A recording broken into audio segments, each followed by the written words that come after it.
Hello everyone, कैसे हैं आप सब। आई होप आप सभी अच्छे होंगे। तो जैसा कि आप सभी जानते हैं, हमने इस यूट्यूब चैनल पर एमएससी मैथमेटिक्स सेकंड सेमेस्टर जो एनईपी के अंडर में हमारा कोर्स चल रहा है वो हमने स्टार्ट किया है। इसकी हम बुक लेकर चल रहे हैं लीनियर अलजेब्रा। इसमें हम यूनिट 1 का टॉपिक डिस्कस करने वाले हैं आज की वीडियो में, to find the dual basis of given basis. हमारे पास कुछ बेसिस दे रखे होंगे, बेसिस का सेट दे रखा होगा, हमें उसका डुअल बेसिस फाइंड करना होगा। उस टाइप के क्वेश्चन हम आपको डिस्कस करेंगे इस लेक्चर में।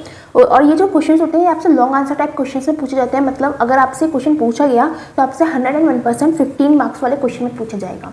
ये यूनिट 1 का क्वेश्चन है, इंपॉर्टेंट क्वेश्चन है, तो इसे अच्छे से देख लीजिएगा। इससे रिलेटेड जितने भी क्वेश्चन होंगे वो आप कर लेंगे अगर आपको ये वाला क्वेश्चन आ गया तो देख लेते हैं क्या क्वेश्चन है हमारे पास। Given the basis this of r की power 3 determine the dual basis. हमें डुअल बेसिस डिटरमाइन करने हैं और हमारे पास बेसिस दे रखे हैं ये।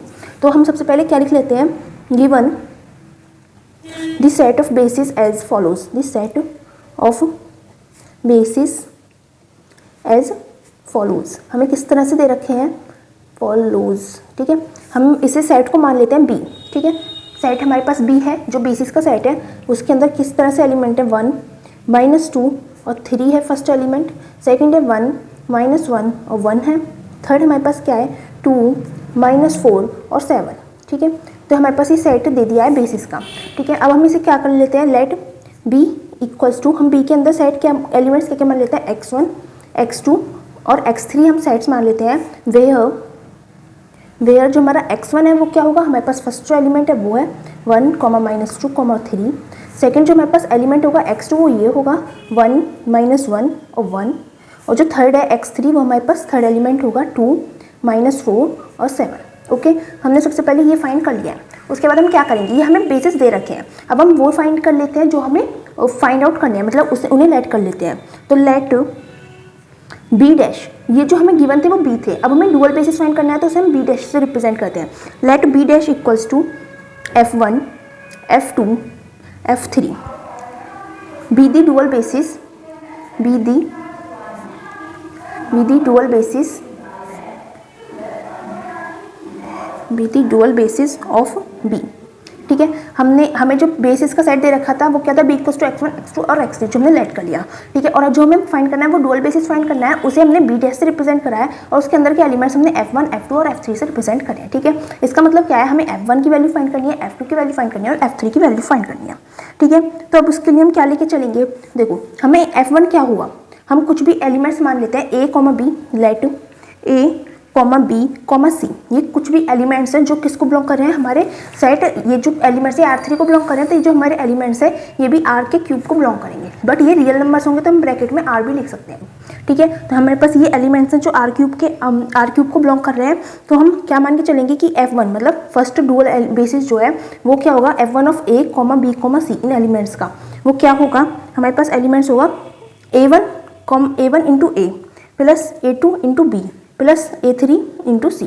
ठीक है, f1 के लिए हम एलिमेंट्स लेके चले a1, a2 और a3। ठीक है, ऐसे ही जब हम f2 के लिए निकालेंगे, f2 a, b, c, वो हम लेके चलेंगे b से, b1 a plus b2 b plus b3 c। ठीक है, ये हमने एलिमेंट्स लेनी है। मतलब f1 की जो बेसिस आएगा, f1 जो बेसिस आएगा a, b, c की फॉर्म में, उसे हम इस तरह से रिप्रेजेंट कर सकते हैं। f2 को हम इस तरह से रिप्रेजेंट कर सकते हैं। सिमिलरली हम f3 को लिखेंगे, f3 a, b, c हमारे पास क्या हो जाएगा, इसमें हमने a1 लिया है, इधर b1 लिया है, इधर हम ले लेते हैं c1 a plus c2 b plus c3 c।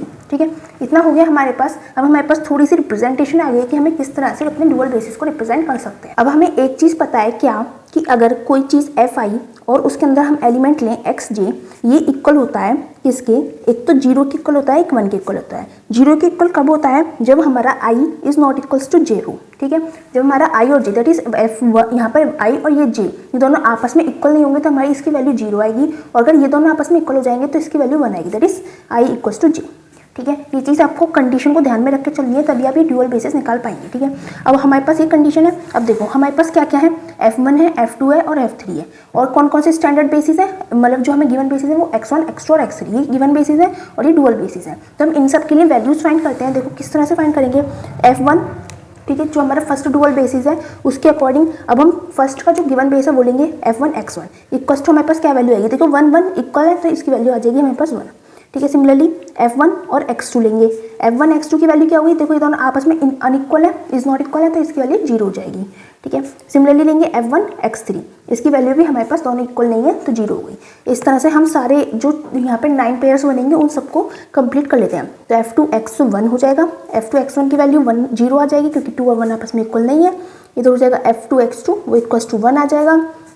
Next हो जाएगा f2 x3 वो इक्वल्स टू 0 हो जाएगा, दोनों इक्वल नहीं है। सिमिलरली अब नेक्स्ट के लिए चलेंगे, f3 x1 इक्वल्स टू हमारे पास 0 आ जाएगा, f3 x2 हमारे पास इक्वल्स टू 0 आ जाएगा, और f3 और x3 यहाँ पे इक्वल्स टू दोनों इक्वल हैं तो यहाँ पे हमारे पास 1 आ जाएगा, ठीक है। ये हमने इनकी वैल्यूज़ फाइंड कर ली है। अब ये जो हमने वैल्यूज़ फाइंड करी है इसे पूरे को एक लाइन में कंसिडर कर रखे हैं ना, इनको पहले f1 वाले जितने भी एक लाइन में उनको कंसिडर करके चलेंगे और उनमें अपनी वैल्यूज़ पुट करेंगे, ठीक है।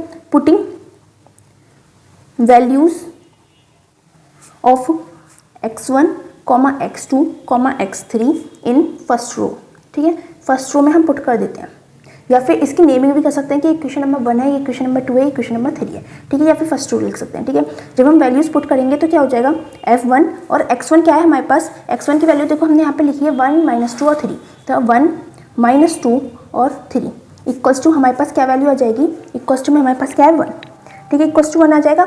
अब देखो हमने यहाँ पे भी ये लिखा हुआ है कि f1 a, b, c को हम इस तरह से रिप्रेजेंट कर सकते हैं, ठीक है। यहाँ पे a b c दे रखे हैं, यहाँ पे हमारे पास a b c की एग्जैक्ट वैल्यू है, तो हम ये वैल्यूज़ यहाँ पर a b c की प्लेस पर पुट कर देंगे तो हमारे पास ये वैल्यूज़ आ जाएंगी। तो हम क्या लिख सकते हैं, a1 की 1 में मल्टीप्लाई करेंगे तो a1 ही रहेगा, प्लस a2 की जब b में मल्टीप्लाई करेंगे तो माइनस का 2 a2 हो जाएगा, ठीक है। उसके बाद प्लस a3 की जब c में मल्टीप्लाई करेंगे तो 3a3 हो जाएगा, ये इक्वल्स टू आ गया हमारे पास 1, ठीक है। जैसे हमने f1 x1 के लिए निकाला है, सिमिलरली हम निकाल लेते हैं f2 और x2 के लिए। x2 हमारे पास क्या है, यहाँ पे हम लिख भी देते हैं कि f1 x1 इक्वल्स टू 1 है, ठीक है, इसलिए हमने ये चीज़ लिखी है। उसके बाद हम f2 x2 के लिए निकाल लेते हैं, नेक्स्ट लाइन लिख देते हैं, थोड़ा सा सही हो जाएगा खुला खुला सा। तो f2 x2 के लिए क्या करेंगे, सॉरी f1 ही चल रहा है, अभी हम फर्स्ट रो में पुट कर रहे हैं ना, यहाँ पे हम फर्स्ट रो में पुट कर रहे हैं, तो f1 x2 की वैल्यू आएगी जो इक्वल्स टू 0 है।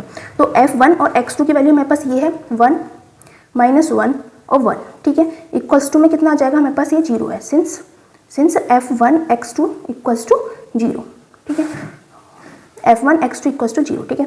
थोड़ा सा कट रहा था, अब नहीं कट रहा होगा आई होप, ठीक है। अब हम f1 और x2 में ये सारी वैल्यूज पुट कर देंगे, क्या होगा, a1 की जब 1 में मल्टीप्लाई करेंगे तो हमारे पास a1 ही आएगा, a1 की -1 में मल्टीप्लाई करेंगे तो a2 की जब हम -1 में मल्टीप्लाई करेंगे तो माइनस का a2 आ जाएगा, और 1 की जब हम a3 में मल्टीप्लाई करेंगे तो प्लस का a3 आ जाएगा, इक्वल्स टू 0, ठीक है। हमारे पास ये हो गया। अब एक और निकाल लेते हैं f1 की x3 के साथ, x3 हमारे पास ये है, तो क्या हो जाएगा 2 - 4 और 7 इक्वल्स टू क्या आएगा 0। क्यों 0 आएगा, सिंस f1 और x3 की वैल्यू हमारे पास 0 आई है ऊपर वाली कंडीशंस के अकॉर्डिंग। देखो यहाँ पे है ना f1 x3 की वैल्यू 0, तो इसने हमने इक्वल्स टू यहाँ पे 0 रखा है। अब इसमें सेम वैल्यूज पुट करेंगे, यहाँ पे हो जाएगा 2a1, यहाँ पे हो जाएगा -4a2, इधर हो जाएगा +7a3 इक्वल्स टू 0। अब देखो यहाँ से हमारे पास 3 इक्वेशन बन गई, equation number 1, equation number 2, equation number 3। अब इन तीनों इक्वेशनों को हमें सॉल्व करना है। सॉल्विंग इक्वेशन 1, 2, 3 वी गेट, ठीक है। अब स्टूडेंट्स ये जो क्वेश्चन है ना ये ऑलरेडी बहुत लॉन्ग है, तो इसलिए ये जो सॉल्विंग का प्रोसेस है ये आपको फेयर में नोटबुक में नहीं करके दिखाना है, या आप डायरेक्ट बैक में रफ पेज जो बनाएंगे आप उसमें करके दिखाइएगा, क्योंकि अगर यहाँ पे आप सॉल्व भी करके दिखाने लगे तो एक तो वो स्टैंडर्ड के हिसाब से नहीं है, क्योंकि आप एमएससी करो, एमएससी में आपको इक्वेशन सॉल्व करके नहीं दिखानी होती है, और दूसरा आपका जो क्वेश्चन है वो और ज़्यादा लॉन्ग हो जाएगा, तो एग्जामिनर थोड़ा सा फ्रस्ट्रेटेड हो जाता है अगर ज़्यादा लॉन्ग लिख देते हैं तो, ठीक है। अब हम इन तीनों इक्वेशंस को सॉल्व करेंगे। आई होप आपको सॉल्व करनी तो आती होगी इक्वेशंस, क्योंकि ये तो बिल्कुल बेसिक चीज़ है, ठीक है। तो मैं डायरेक्ट आंसर लिख देती हूँ क्या क्या वैल्यूज आएंगी। तो क्या क्या वैल्यूज आएंगी, वी गेट a1 की वैल्यू हमारे पास आएगी -3, a2 की वैल्यू आएगी हमारे पास -5, और a3 की वैल्यू हमारे पास आ जाएगी -2, ठीक है। अगर आपको फिर भी कोई डाउट होगा इक्वेशंस को कैसे सॉल्व करते हैं तो आप अपने कमेंट सेक्शन में बता दीजिएगा, हम आपको एक्सप्लेन कर देंगे, ठीक है। उसके बाद हमने जैसे अब f1 के लिए सारी वैल्यूज पुट करी थी, f1 x1, f1 x2, f1 x3। Similarly अब हम f2 के लिए लेकर चलेंगे, ठीक है। तो हम लेकर चलते हैं, लेकिन उसे लेने से पहले एक चीज़ और देख लीजिए। देखो हमें क्या फाइंड करना था, हमें फाइंड करना था f1 a, b, c, ठीक है। उसकी वैल्यूज अब हमारे पास आ गई। देखो a1 हमारे पास ये आ गया, a2 हमारे पास ये आ गया, a3 हमारे पास ये आ गया, तो हम उसे ऐसे ही लिख सकते हैं क्या कि हमारे पास क्या हो जाएगा, यहाँ पे वैल्यूज पुट कर दीजिए f1 a, b, c equals to क्या हो जाएगा, देखो a1 की वैल्यू हमारे पास कितनी है -3 और a हमारा एज इट इज रहेगा प्लस आएगा, फिर a2 की वैल्यू हमारे पास -5 है तो प्लस माइनस माइनस हो जाएगा, -5 b हो जाएगा, फिर -2 c हो जाएगा। तो हमारे पास फर्स्ट डुअल बेसिस आ गया है, हमें 3 निकालने हैं, एक डुअल बेसिस आ गया है। अब नेक्स्ट 2 के लिए हम अपना प्रोसेस आगे कंटिन्यू करते हैं, ठीक है।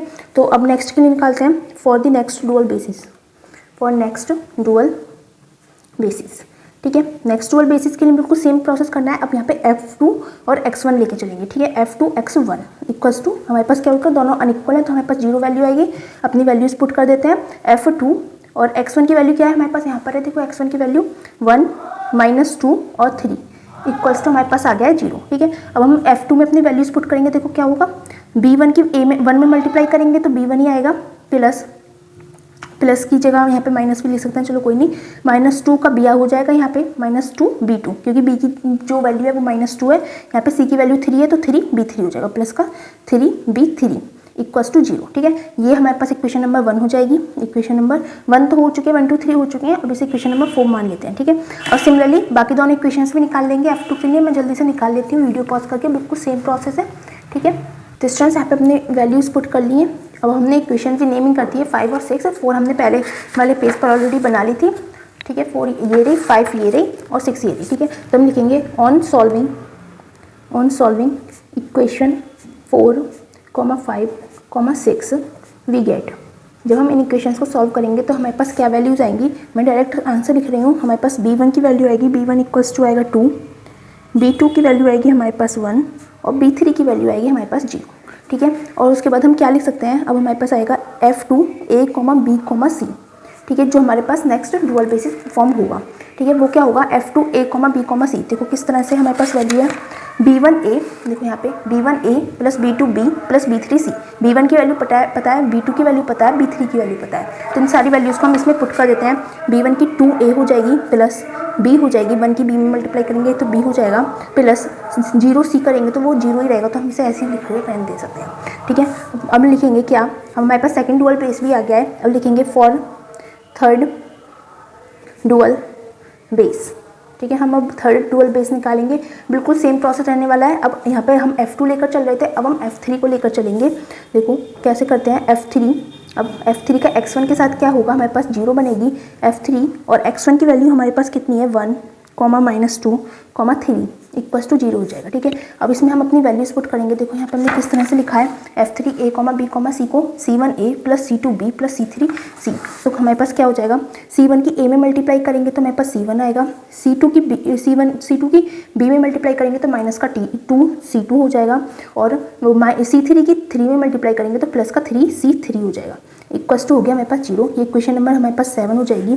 सेम हम नेक्स्ट बनाएंगे f3 x2, ये भी दोनों अनइक्वल हैं तो इक्वल्स टू 0 हो जाएगा, ठीक है। यहाँ पे हम वैल्यू पुट कर देते हैं f3 x2 की हमारे पास वैल्यू है 1 -1 और 1 इक्वल्स टू 0।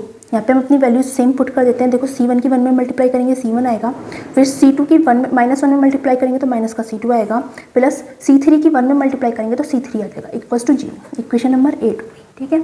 उसके बाद हम नेक्स्ट पे चलते हैं। उसके बाद क्या होगा, f3 x3 इक्वल्स टू, अब यहाँ पे देखो दोनों इक्वल हैं 3 3, तो हमारे पास इक्वल्स टू 1 में आ होगा। अब हम इसे सॉल्व कर लेते हैं। f3 x की 3 की वैल्यू क्या है हमारे पास 2, -4, 7 इक्वल्स टू 1, ठीक है। अब यहाँ पे वैल्यू पुट करते हैं। c1 की 2 में मल्टीप्लाई करेंगे तो 2c1 आ जाएगा, माइनस c2 की 4 में मल्टीप्लाई करेंगे तो 4c2 आ जाएगा, और माइनस का तो हमने यहाँ पे माइनस पुट कर दिया है, प्लस 7 की c3 में मल्टीप्लाई करेंगे तो 7 का c3 आ जाएगा, इक्वल्स टू 0 नहीं सॉरी 1 चल रहा है, इक्वल्स टू 9, ठीक है। अब हम क्या लिखेंगे, वही on solving equation 7, 8, 9 we gate.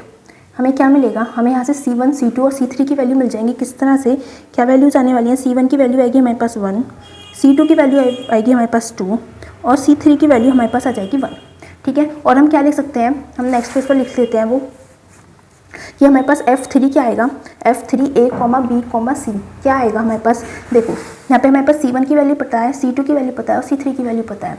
तो 1, 2 और 1 है, तो हमारे पास 1 की A में मल्टीप्लाई करेंगे A हो जाएगा, प्लस 2 की B में मल्टीप्लाई करेंगे तो 2B हो जाएगा, और 1 की C में मल्टीप्लाई करेंगे तो C हो जाएगा। ठीक है, हमने ये सारी वैल्यूज़ की मल्टीप्लाई A, B और C में कर दी है और उनको ऐड करके लेते हैं, हमारे पास 30 डुअल बेस आ गया है। ठीक है, तो हमारे पास सारे डुअल बेसिस आ गए हैं। हम फाइनल का आंसर लिख देते हैं फिर, hence B dash equals to F1, F2, F3 B the, sorry curly braces आएंगे क्योंकि हम सेट रिप्रेजेंट कर रहे हैं, B the dual basis of given basis which can be expressed as, उसे हम किस तरह से एक्सप्रेस कर सकते हैं।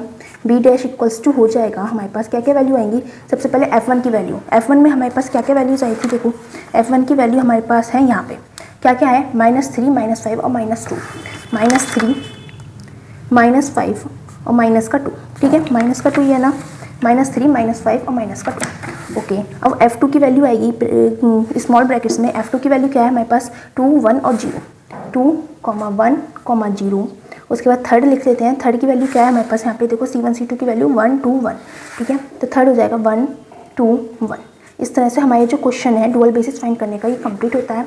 अगर आपको कोई भी डाउट रहता है तो आप हमसे कमेंट सेक्शन में पूछ सकते हैं, और अगर आपको हमारी वीडियोस अच्छी लग रही हैं तो प्लीज़ हमारी वीडियोस को लाइक कीजिए, अपने फ्रेंड्स के साथ शेयर कीजिए और हमारे चैनल को सब्सक्राइब कीजिए। Thanks for watching.